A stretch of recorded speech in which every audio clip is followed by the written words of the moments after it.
Ketika itu, tahun 1975, usia Guru Zaini sudah mencapai kurang lebih 33 tahun, suatu usia yang cukup matang untuk membina rumah tangga. Dan wajar jika keinginan itu pun tumbuh dalam diri Guru Zaini, yang tentu sebagai ulama, beliau ingin sekali memiliki keturunan yang diharapkan meneruskan tugas dan amanah sebagai ulama. Namun, saat itu ada sedikit kegundahan kemana harus menyampaikan keinginan kegundahannya, kemana unek-unek dan perasaan ini diutarakan.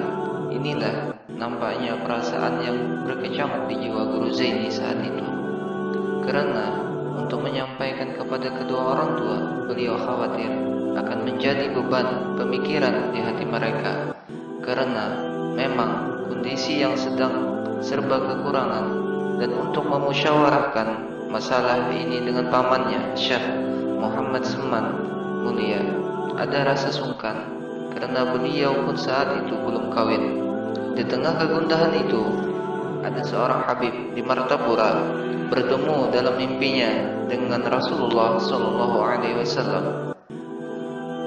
Dalam mimpi itu, Rasulullah bersabda, "Itu Zaini, dia mau kawin, dia rajin baca maulidku, dia rajin memujiku, mengajarkan ilmuku, bantu dia dan kamu harus turun tangan."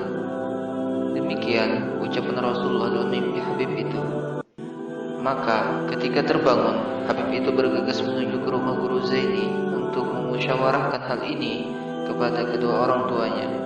Kedua orang tua Guru Zaini mengatakan bahwa mereka sebenarnya setuju, hanya saja mereka tidak bisa mengambil keputusan sebelum bermusyawarah dengan Syekh Muhammad Seman Mulia. Ketika disampaikan, pada dasarnya beliau pun juga sangat setuju, namun juga tidak bisa mengambil keputusan sebelum izin dan restu dari Syekh Muhammad Syarwani Abdan atau Guru Bangil.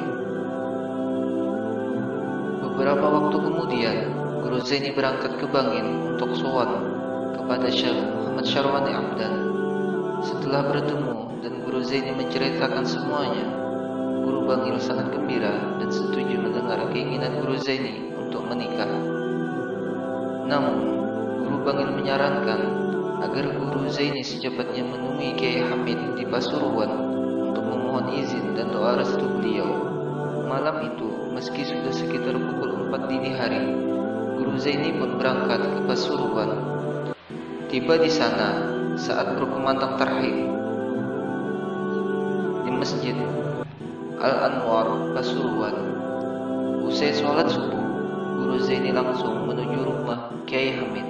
Pagi itu kebetulan pagi Jumat, dan di rumah beliau tiap pagi Jumat diadakan pembacaan burdah.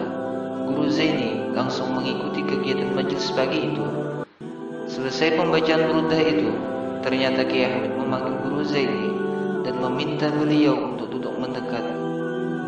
Ketika mendekat, Kiai Hamid lalu memegang paha Guru Zaini sambil mulutnya komat kamit membaca sesuatu yang menurut Guru Zaini merupakan isyarat yang jelas bahwa beliau memberi izin kepada Guru Zaini untuk menikah. Sesudah itu, Kiai Hamid kemudian berdiri dan permisi untuk masuk ke kamar beliau, dan Guru Zaini pun pulang kembali ke Bangil, menemui Guru Bangil untuk menyampaikan hasil pertemuan beliau dengan Kiai Hamid pagi itu. Sepulangnya ke Martapura, menurut Guru Zaini, urusan diserahkan ke dapur. Maksudnya, untuk memilih pasangan berumah tangga diserahkan kepada ibunda beliau, Masliah, dan adik beliau, Rahmah. Maka dipilihlah sebagai pasangan hidup Guru Zaini seorang wanita bernama Juwairiyah binti Haji Sulaiman yang tinggal di kampung Pasayangan. Pada hari yang ditentukan, dilangsungkanlah pernikahan sekaligus walimah perkawinan yang cukup sederhana namun khidmat. Pagi itu Guru Zaini turun dari rumah ayah angkat beliau, Al-Habib Zain bin Muhammad Al-Habsyi.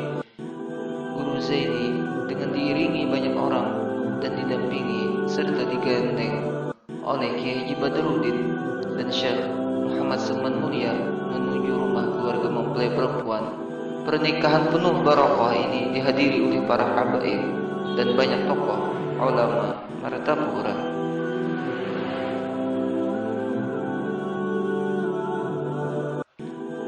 Wallahu a'lam bishawab. Rabbi fanfa'na bi barakatihi wahdina al-husna bi hurmatihi wa amitna fi tariqatihi wa mu'afatin min al-fitani